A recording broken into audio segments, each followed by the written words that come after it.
پیر صاحب کے official channel پیر خواجہ محمد زاہد افضل صدیقی مدظ اللہ کو سبسکرائب کریں۔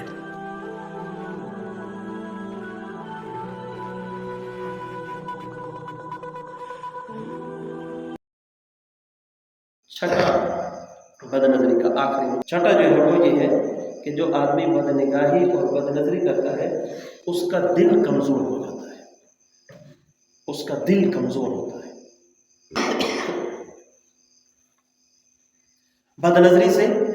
حسین کا خیال دل میں آتا ہے اور ہر وقت یہ آدمی ان خیالوں میں گم رہتا ہے، اور صرف یہ گم نہیں رہتا، اس کا پورا بدن ان خیالوں میں گم رہتا ہے۔ اس کی آنکھ چاہتی ہے میں دیکھوں، اس کے کان چاہتے ہیں میں اس کی گفتگو سنوں، اس کی زبان چاہتی ہے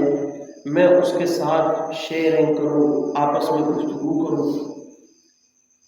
اس کے لب چاہتے ہیں بوس و کنار کے گناہ میں مبتلا ہوں،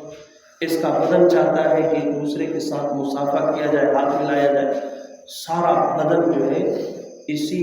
گہما گہمی میں رہتا ہے۔ جب یہ سارا بدن اسی گہما گہمی رہتا ہے تو اس سارے بدن کو پمپنگ ان کا دل کرتا ہے، تو یہ دل کمزور ہو جاتا ہے۔ جس دل کو طاقت ملنی تھی اللہ کے ذکر سے، اس دل میں لعنت ٹھونسی گئی اس تصورات کے گناہوں سے، خیالوں میں گم ہے، بس لگا ہوا ہے اس میں۔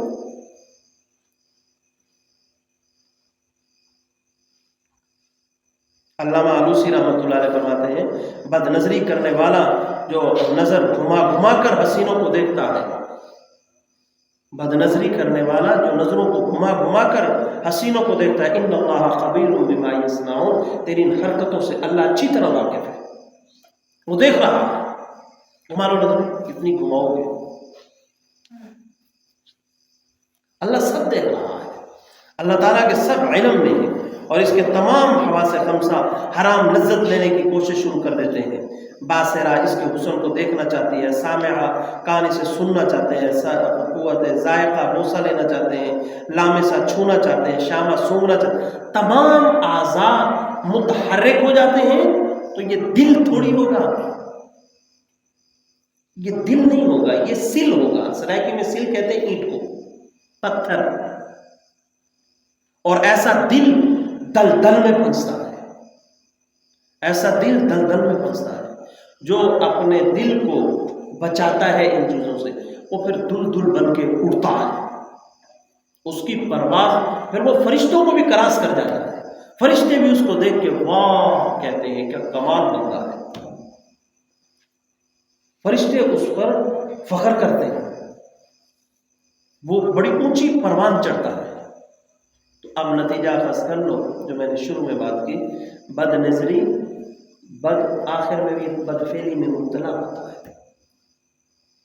یہ گند میں منہ مارتا ہے۔ بد نظری، بد فعلی، بد کرداری، اس کی پہلی منزل ہے بد نظری۔ شریعت نے قدغن لگایا کہ گناہ کو شروع سے پکڑو تاکہ آگے یہ بڑھ ہی نہ سکے، بد نظری سے چلو، یہ بد نظری ہی نہ کرے تاکہ دوسرے فتنوں میں مبتلا نہ ہو، پھر خاندان کے خاندان برباد ہوتے ہیں، پھر عزتیں برباد ہوتی ہیں، پھر نسب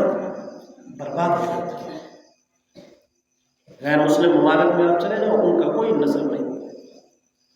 ان کی اولاد ہے کہاں سے ہے کچھ پتہ نہیں ان کو۔ ہمیں فخر کرنا چاہیے، اللہ تعالیٰ نے ہمارے درمیان اہل علم رکھے ہیں، اللہ تعالیٰ نے ہمیں ایمان کی دولت سے نوازا ہے، اللہ تعالیٰ نے ہمیں دین سے نوازا ہے اور ہمیں دینداری کا پتہ ہے، یہ اللہ تعالیٰ کی بہت بڑی نعمت ہے، بہت بڑی نعمت ہے۔ اللہ تعالیٰ ہمیں ان نعمتوں کی قدر کرنے کی توفیق نصیب کرے۔ تو نوجوان ایک بار پھر ان چیزوں کو نوٹ کر لیں، یہ 6 چیزیں ہیں۔ نمبر 1، بد نگاہی کا پہلا نقصان یہ ہے کہ بد نگاہی کرنے والا قیامت کے دن اللہ تعالیٰ کا نافرمان اٹھایا جائے گا۔ نمبر 2، بد نگاہی کرنے والا حقیقت میں امانت میں خیانت کرنے والا ہے۔ اور نمبر 3،